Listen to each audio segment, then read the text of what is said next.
another edition of Did You Know Doctor Who? What you may or may not know about Doctor Who. This time we're going to have a look at another First Doctor story, because I've really been neglecting the First Doctor quite a bit lately. The War Machines. I hope you enjoy. Dodo's unceremonious departure was due to the negative feedback about her character, as well as the fact that the production had no idea what to do with her. It was also due to the fact that Jackie Lane's contract ran out by Part 2 and was not renewed.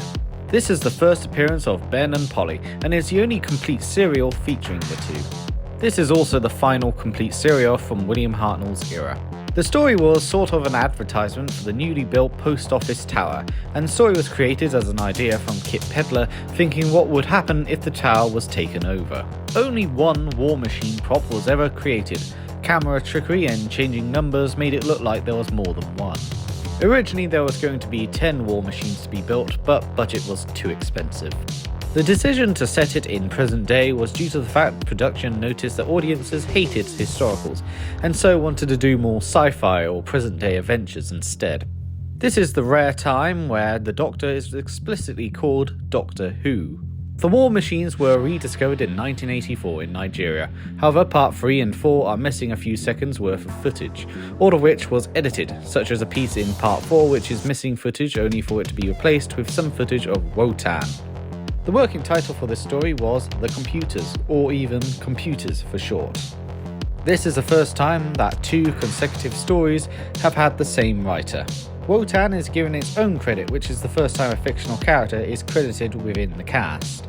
In the original script, those under Wotan's control were originally intended to be discernible, because their hands would take on a skeletal aspect, forcing characters like Dodo and Professor Brett to wear gloves to hide this mark, an idea reinstated by Ian Stuart Black for his novelisation in the story.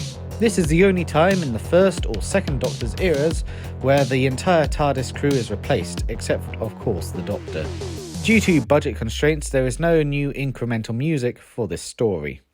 BBC newsreader Kenneth Kendall plays himself, something the BBC would continue with its newsreaders today.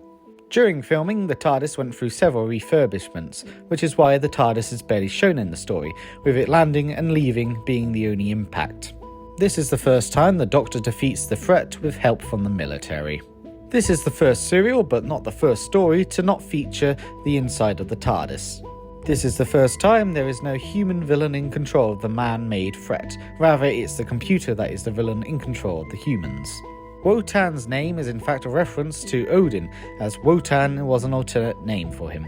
The War Machines themselves are one of the many attempts where the production tried creating a monster to rival the Daleks. Ultimately this wouldn't be, but soon they would in the 10th planet. And that is it for today. I hope you enjoyed. The War Machines is certainly one of the better First Doctor stories. It's a lot more action-packed, it's a lot more adventurous, and the First Doctor does a lot in this story. I must admit, I'm not really a fan of the First Doctor's era, mainly because of the historicals, which are, let's be honest, now plaguing this era. However, when they do more sci-fi centric stories, when they do things that are out of the box, a lot more creative stories, they are really good. And the War Machines is certainly one of them. It is definitely a telling story, because obviously this is the time when William Hartnell's health was starting to decline, and obviously they were looking at how they're going to replace him. And you can definitely tell this is definitely more of the lasting stories for him, if that makes sense. He definitely seems a bit off, but overall it's still a fun story. The War Machines themselves are a pretty cool concept, and you know, it could be revisited again, although Doctor Who has sort of meddled with this idea before every so often, but who cares. Hope you enjoyed this video, and I'll see you next time.